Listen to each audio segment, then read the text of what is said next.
I'm providing instruction for if you love me, let me know. Before you begin trying this problem set or looking at my video, make sure you've read this introduction here. It talks to you about what we're trying to accomplish, talks about ion swap reactions, talks about precipitates. Read this first.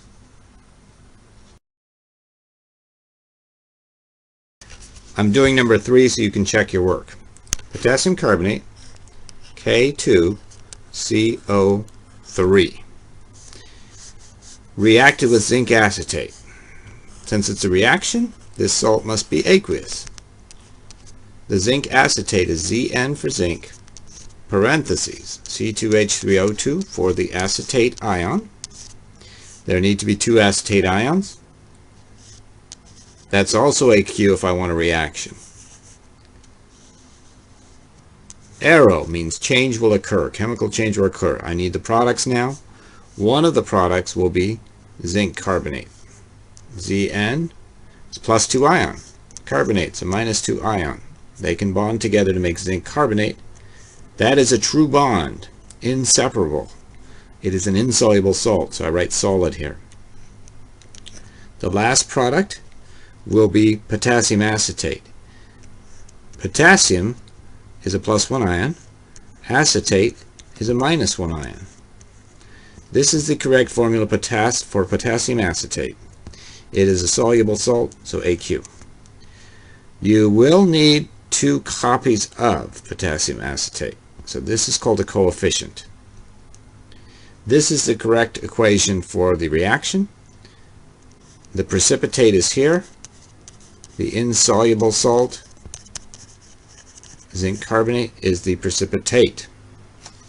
So if you have this, you have the skill to do these equations correctly. I will show you how to get this if you said, I need some help. Here's how I got to this equation. Potassium is K from the periodic table. It's a +1 ion. Carbonate is a polyatomic, so I'm making a big circle for carbonate. CO3, charge is -2. So here, this is why I know I need a second potassium ion, so that I have 2 positives, 2 positives to go with the 2 negatives here in the middle. That's why it's K2CO3. The zinc is on the back of your periodic table is listed as a +2 ion. So zinc is a +2 ion. Acetate, again, is a polyatomic. Big circle, C2H3O2, with a -1 charge. So you should see the need for a second acetate ion, C2H3O2. Oh, that entire group has a -1 charge. This is the ionic bonding picture here for zinc acetate. On the other side, the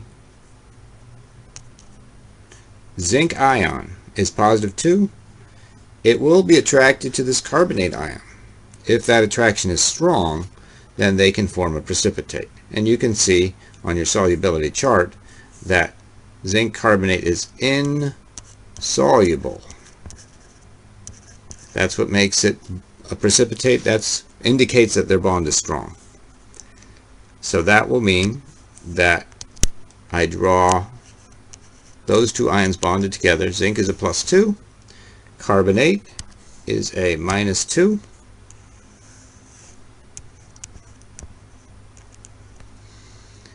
You can see I only need 1 of each, so that's why it's as simple as ZnCO3. The last part is tricky. The potassium is a +1 ion. The acetate is a -1 ion. So although it's big, it's just a -1 ion.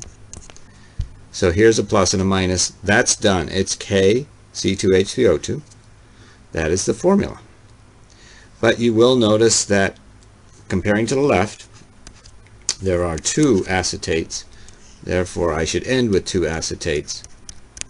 They don't bond to each other. There's no bond here between the acetates, and therefore it is appropriate that I draw a picture like this and say there's a potassium acetate, 1 copy here and a second copy here, and that's what this coefficient of 2 here means.